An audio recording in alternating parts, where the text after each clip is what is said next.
ಬೆಳಗಿನ ಸೂರ್ಯೋದಯದೊಂದಿಗೆ ನಮಸ್ಕಾರ. ಏನಪ್ಪ ಅಂತಂದರೆ ನಾನೆಲ್ಲಿದ್ದೀನಿ ಅಂತಂದರೆ ನಮ್ಮೂರಾದಂತಹ ಇಳಕಲ್ನಲ್ಲಿದ್ದೀನಿ. ಫಸ್ಟ್ ಎಂಟ್ರೆನ್ಸಲ್ಲೇ ಸಿಗೋದು ಶ್ರೀ ಬಸವೇಶ್ವರ ಅವರ ಸ್ಟ್ಯಾಚು. ಇಲ್ಲಿಂದ ನಮ್ಮೂರ ಎಂಟ್ರೆನ್ಸು. ಒಳಗಡೆ ಹೋಗ್ತಾಯಿದ್ದೀವಿ ಇವಾಗ, ಬನ್ನಿ. ಸೊ ಇದು ನಮ್ಮ ಇದು ನಮ್ಮ ಇಳಕಲ್ನ ಬಸ್ ಸ್ಟಾಪು. ಹಾಗೆ ಇಲ್ಲಿರೋದು ಇಳಕಲ್ ಪೊಲೀಸ್ ಸ್ಟೇಷನ್ ಮೆಟ್ಲಂತೂ ಇನ್ನೂವರೆಗೂ ಹತ್ತಕ್ಕೂ ಹೋಗಿಲ್ಲ ನಮ್ಮೂರಲ್ಲಿ. ನಮ್ಮೂರಿನ ಹೆಸರಾಂತ ಸರ್ಕಲು. ಇದು ಯಾರಪ್ಪ ಅಂತಂದರೆ ನಮ್ಮ ರಾಜ್ಯದ ಮುಖ್ಯಮಂತ್ರಿಗಳಾಗಿದ್ದಂತಹ ಶಿವಲಿಂಗಪ್ಪ ರುದ್ರಪ್ಪ ಕಂಠಿಯವ್ರದ್ದು. ಇವರ ಬಗ್ಗೆ ಇನ್ನೊಂದು ಹೆಮ್ಮೆಯ ವಿಷಯ ಏನಪ್ಪ ಅಂತಂದರೆ ಇವರು ತಮ್ಮ ಮನೆಯನ್ನೇ ಸ್ಕೂಲಾಗಿ ಕನ್ವರ್ಟ್ ಮಾಡಿದ್ದಾರೆ. ಇವಾಗಲೂ ಕೂಡ ಇವರ ಮನೆಯನ್ನು ಸ್ಕೂಲಾಗಿ ಪರಿಗಣಿಸಲಾಗಿದೆ. ಹಾಗೆ ಅದರಲ್ಲೇ ಸ್ಕೂಲ್ ನಡೀತಾ ಇದೆ ಇವಾಗ. ಇದು ನಮ್ಮೂರಿನ ಗಾರ್ಡನ್ನು. ಇಲ್ಲೇ ನಾವು ತುಂಟಾಟಗಳನ್ನು ಮಾಡ್ತಾಯಿದ್ವಿ. ಇಲ್ಲಿಗೆ ಬರ್ತಾಯಿದ್ವಿ ಪ್ರತಿ ಸಾಯಂಕಾಲ ಬಂದು ಇಲ್ಲಿ ತುಂಬ ಗಲಾಟೆಗಳು ಮಾಡ್ತಾಯಿದ್ವಿ. ಹಾಗೆ ಸ್ವಲ್ಪ ಮುಂದೆ ಬಂದ ತಕ್ಷಣ ಇದು ಲೆಫ್ಟಲ್ಲಿರೋದು ಪುರಸಭೆ. ಹಾಗೆ ರೈಟಲ್ಲಿ ಏನಿದೆಯಲ್ಲ ಇದು ನಾಟಕ ಥಿಯೇಟರು. ಇವಾಗ ತುಂಬ ಚೆನ್ನಾಗಿ ಮಾಡಲಾಗಿದೆ. ಮೊದಲು ಇದು ಖಾಲಿ ಸೈಟ್ ಆಗಿತ್ತು. ನಾನು ನೋಡಿದಾಗ ತುಂಬ ವರ್ಷಗಳಾಯಿತು, ನಾನು ಊರ ಕಡೆ ಬಂದಿರಲಿಲ್ಲ. ಆಲ್ಮೋಸ್ಟ್ ಒಂದು 12 ವರ್ಷ ಆದಮೇಲೆ ನಾನು ಬಂದಿರೋದು. ಇದೇ ಥಿಯೇಟ್ರು, ಮಹಾಂತೇಶ್ ಥಿಯೇಟ್ರ್ ಅಂತ. ಇಲ್ಲಿಂದ ಸ್ವಲ್ಪ ಮುಂದೆ ಹೋದರೆ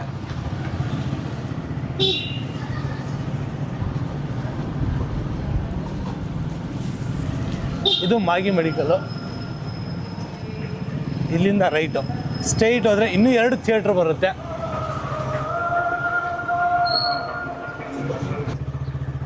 ಇದು ನಾರಾಯಣ, ಇದು ಓಂಕಾರ್ ಥಿಯೇಟ್ರ್ ಕ್ಲೋಸ್ ಆಗೈತಾ? ಈ ಥಿಯೇಟ್ರ್ ಕ್ಲೋಸ್ ಆಗೈತೆ. ಹಾಗೆ ಇದೆ ನನ್ನ ಮನೆ.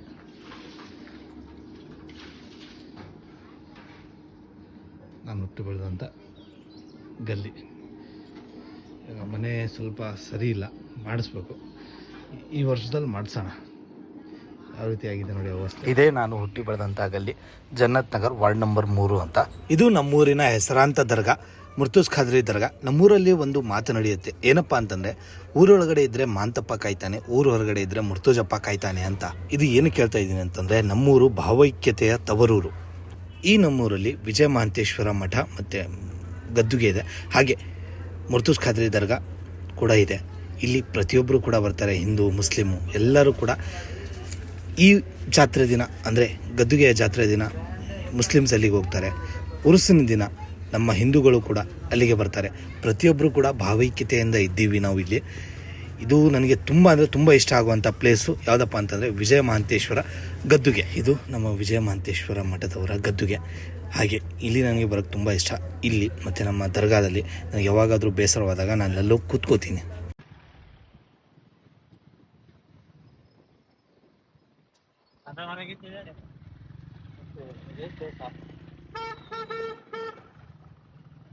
ಇದು ನಾನು ಓದುತ್ತಿದ್ದಂತಹ ಸ್ಕೂಲು, ಸಜ್ಜನ ಹಿರಿಯ ಪ್ರಾಥಮಿಕ ಶಾಲೆ. ಇದೇ ಸ್ಕೂಲಲ್ಲಿ ನಾನು ಕಲ್ತಿರೋದು 7ನೇ ತರಗತಿವರೆಗೂ. ಇಲ್ಲಿ ಕೂತ್ಕೊಳ್ಳಲ್ಲ, ಇವನ ಹೆಸರು ಮಕ್ತೂಮ್ ಅಂತ. ಇವನ್ನ ನಾವು ಪ್ರೀತಿಯಿಂದ ಏನಂತ ಕರಿತೀವಿ ಗೊತ್ತಾ? ಮಕ್ಕಿ. ಸ್ನೇಹಿತರ ಜೊತೆ ಹರಟೆ ಹೊಡ್ಕೊಂಡು, ಯಾಕಂದರೆ ತುಂಬ ದಿನ ಆದಮೇಲೆ ಊರ ಕಡೆ ಬಂದಿದ್ದೆ. ಹಿಂದೆ ಬರ್ತಾ ಇದ್ದಾನೆ ನೋಡಿ ಮಕ್ತೂಮ್ ಅಂತ, ನನ್ನ ಫ್ರೆಂಡು. ಮುಂದೆ ಇರೋನು ಮೋಶಿನ್ ಅಂತ. ಸೊ ಅವ್ರ ಜೊತೆ ಬೈಕಲ್ಲಿ ತುಂಬ ಸುತ್ತಾಡಿದ್ವಿ ಊರೆಲ್ಲ. ಸೊ ಯಾಕಂದರೆ ತುಂಬ ದಿನಗಳ ನಂತರ ನಾನು ಊರ ಕಡೆ ಬಂದಿದ್ದೆ. ಆಲ್ಮೋಸ್ಟ್ ಆಯಿತು 12 ವರ್ಷದಲ್ಲಿ ನಾನು ಒಂದು ಸರಿ ಏನೋ ಬಂದಿದ್ದೆ. ಅದಾದಮೇಲೆ ಬರೋಕ್ಕಾಗಿರಲಿಲ್ಲ. ಏನಂತಂದರೆ ದುಡಿಮೆ ಮೇಲೆ ಸ್ವಲ್ಪ ಕಾನ್ಸಂಟ್ರೇಟ್ ಜಾಸ್ತಿ ಆಗಿ ಆ ಕಡೆನೇ ಇದ್ದೆ ಬೆಂಗಳೂರಲ್ಲಿ. ಅದಕ್ಕೆ ಇವತ್ತು ಬಂದಿರೋದು.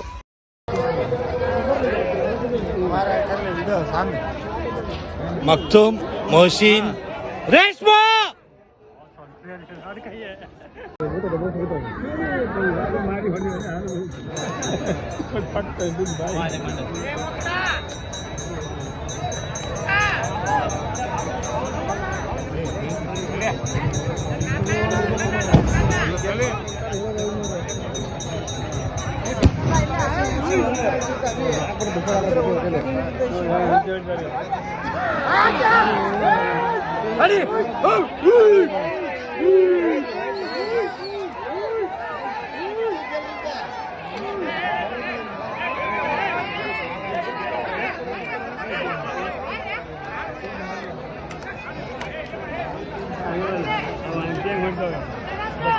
ಏನು ಉರಿತೈತೆ?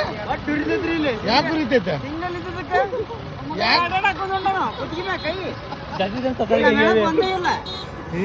ಎಷ್ಟಿಲ್ಲ ಒಂದು ಇಲ್ಲ ನೀನ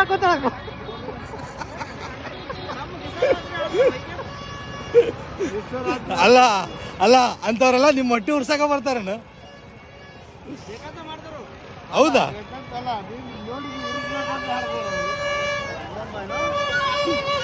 ಹಾಗೆ ಸಾಯಂಕಾಲದ ಮೇಲೆ ಉರುಸಲ್ಲಿ ತುಂಬ ಸುತ್ತಾಡ್ಕೊಂಡು ಬಂದ್ವಿ. ಹಾಗೆ ತಲೆಹರಟೆ ಮಾಡ್ಕೊಂಡಿದ್ವಿ. ನನಗೆ ಇಲ್ಲಿ ಒಂದು ಬೇಸರದ ಸಂಗತಿ ಏನಪ್ಪ ಅಂತಂತಂದರೆ, ಅಲ್ಲಿ ಆಫ್ಲೈನ್ ಜೂಜಾಟಗಳು ನಡೀತಾ ಇದ್ವು. ಅದು ಓಪನ್ ಅಪ್ ಆಗಿ ಜೂಜಾಟನ ನಡೆಸ್ತಾ ಇದ್ದು. ರೆಡ್ ಗೇಮ್ ಅಂತೆ, ಬ್ಲೂ ಗೇಮ್ ಅಂತೆ, ಯೆಲ್ಲೋ ಗೇಮ್ ಅಂತೆ. ಇದ್ರ ಬಗ್ಗೆ ಸ್ವಲ್ಪ ಕ್ರಮ ತಗೊಳ್ಳಿ. ಯಾಕಂತಂದರೆ ಚಿಕ್ಕ ಚಿಕ್ಕ ಮಕ್ಕಳು ಕೂಡ ಅದರಲ್ಲಿ ಆ ಬೆಟ್ಟಿಂಗು ಗ್ಯಾಂಬ್ಲಿಂಗ್ ಥರದ ಆಟಗಳಲ್ಲಿ ಆಡ್ತಾ ಇದ್ರು. ಇದ್ರ ಬಗ್ಗೆ ಸ್ವಲ್ಪ ಗಮನ ಕೊಡಿ. ನಮ್ಮ ಉರುಸಿನ ಕಮ್ಯುನಿಟಿಯವರು ದಯವಿಟ್ಟು ಇದ್ರ ಬಗ್ಗೆ ಗಮನ ಕೊಡಿ. ಯಾಕಂತಂದರೆ ಸಣ್ಣ ಸಣ್ಣ ಮಕ್ಕಳು ಕೂಡ ಅದರಲ್ಲಿ ಹೋಗಿ ದುಡ್ಡು ಹಾಕಿ ಆಡ್ತಾ ಇದ್ರು. ಹುಟ್ಟೂರಿಂದ ಕರ್ಮಭೂಮಿ ಕಡೆಗೆ ನಮ್ಮ ಪಯಣ ಮುಂದುವರಿತಾ ಇದೆ. ಏನಪ್ಪ ಅಂತಂದರೆ, ಬಂದಿದ್ದು ಒಂದು ದಿನಕ್ಕೋಸ್ಕರ. ಬಂದ ಕೆಲಸ ಎಲ್ಲ ಮುಗೀತು. ಹಾಗೆ ನಮ್ಮೂರು ಉರುಸು ಕೂಡ ಇತ್ತು, ಅದನ್ನು ಮುಗಿಸ್ಕೊಂಡೆ. ಇಲ್ಲಿಂದ ಇವಾಗ ಮತ್ತೆ ನನ್ನ ಪಯಣ ಶುರು ಆಗುತ್ತೆ ಬೆಂಗಳೂರು ಕಡೆಗೆ. ಮತ್ತೆ ಸಿಗೋಣ ನೆಕ್ಸ್ಟ್ ವಿಡಿಯೋದಲ್ಲಿ. ಅಲ್ಲಿ ತನಕ ಟೇಕ್ ಕೇರ್ ಆ್ಯಂಡ್ ಬಾಯ್. ಇಲ್ಲಿ ತನಕ ನೋಡಿದ್ದೀರಾ ಅಂತಂದರೆ ಒಂದು ಲೈಕು, ಶೇರು, ಸಬ್ಸ್ಕ್ರೈಬ್, ಫಾಲೋ ಒತ್ತಿಬಿಡಿ. ತುಂಬ ಕಷ್ಟಪಟ್ಟು ಕಂಟೆಂಟ್ ಮಾಡ್ತಾ ಇದ್ದೀನಿ. ಇದರ ಜೊತೆಗೆ ನಿಮ್ಮ ಅನಿಸಿಕೆಗಳು ಏನಾದರೂ ಇದ್ದರೂ ಕಮೆಂಟ್ ಬಾಕ್ಸಲ್ಲಿ ತಪ್ಪದೇ ತಿಳಿಸಿ. ಅದಕ್ಕೆ ನಾನು ಪ್ರತಿಕ್ರಿಯೆಯನ್ನು ಖಂಡಿತವಾಗ್ಲೂ ಕೊಡ್ತೀನಿ. ಅಲ್ಲಿವರೆಗೂ ಬಾಯ್.